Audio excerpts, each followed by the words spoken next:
So recently I was thinking about the fact that there are certain commands that Jesus gave that he didn't say not to do something. He said to do something in a different way. One of those things is he didn't say to not build wealth, if you will, or to not be rich, or to not have treasure.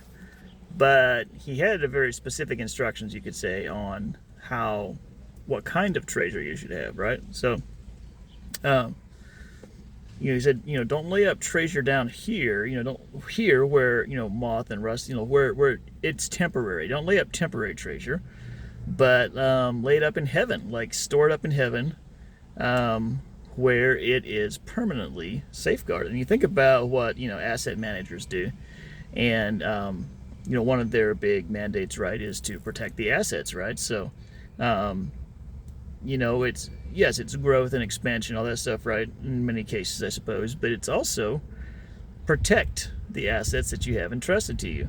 And so, it's interesting.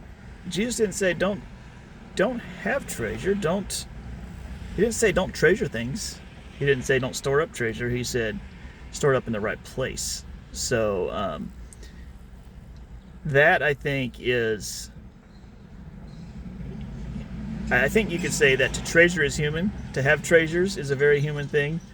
To have things that you love and you want to keep, these are very human things, and they are not forbidden by Jesus. They are encouraged.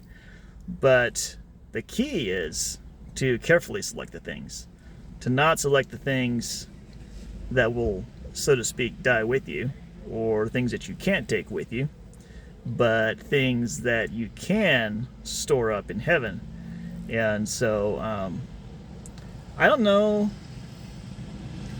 So, I'd say my life is definitely a sort of a combination, if you will, of, working. I spend a lot of time working for the, so to speak, wealth, or at least provision in the here and now.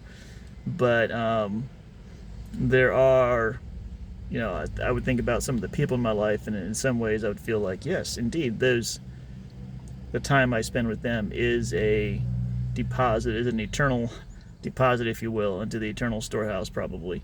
And so, that being said, though, I feel like there's probably a lot better for me at some point, some ways to do, probably, in storing up treasure in heaven, than what I've done so far.